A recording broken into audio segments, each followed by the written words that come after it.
Unsaon aron mahilangit? True repentance. Daghang Kristohanon man God, mao ang gingon. Daghang relihiyoso ng mga tao, pero walay repentance. Ano man? Gaalaga sa Ginoo, pero buluyagon. Nabi repentance ana. Ang gusto sa Ginoo, true repentance, tinuod na paghinulsol sa sala. Kung tinud-anay na ang imong paghinulsol sa imong sala, imong tinguhaon na kana, malikayan nimo. Ha? True repentance. Di kang kagsimbahan. Nya paggawa simbahan nakatuck-in pa diretso kag sabungan. Nabay true repentance ana? Ha? Di kang kagsimbahan. Pagkahuman kay niapit ka kuan kining tagay. Kay pag uli nimo gi kag simbahan tagay man imong mga kumpare. Ani tagay sa pagkakapil.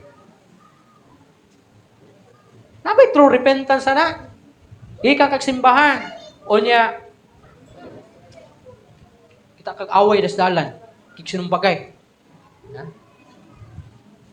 Ang gusto sa Ginoo para dili ka para malangit ka, gusto niya true repentance. Dapat tinud-anay ang imong pagbasol, pagmahay, paghinulsol sa imong mga sala. Another thing, faith in Jesus. Diba? Hinulsuli ang imong mga sala. Tuhi si Jesucristo. Ilhas siya, ingon nga imong Ginoo maluluwas.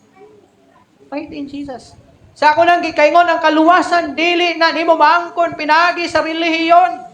Walay iglesia makaluwas sa imong kalag. Walay pastor makaluwas sa imong kalag. Walay bisan kinsa nga tarpulano makaluwas sa imong kalag. Not even your good works, not even your service, not even the ministry can save your soul. Dili na sila makaluwas nimo. Only the Lord Jesus Christ. Si Jesucristo lang kayo. Walay lain gipadala diri sa kalibutan. Si Kristo lang. Kay kung maluwas ka mag-drum lang ka, maluwas ka na. Paghimo lang kag maayo, maluwas ka na. Musimba ka sa New Hope, maluwas ka. Mahimong kawang ang pagpadala kay Jesus Christ sa kalibutan.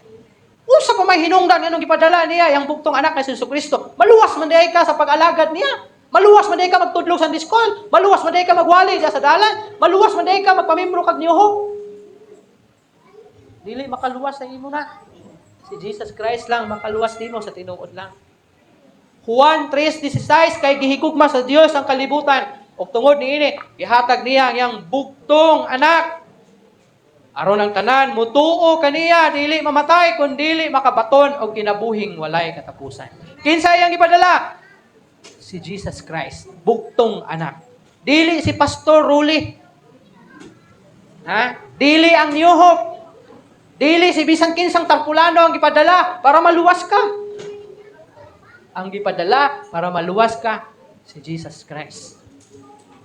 And even gi-confirm ni Jesus Christ. Yun sa niya pag-confirm. Juan 14:6.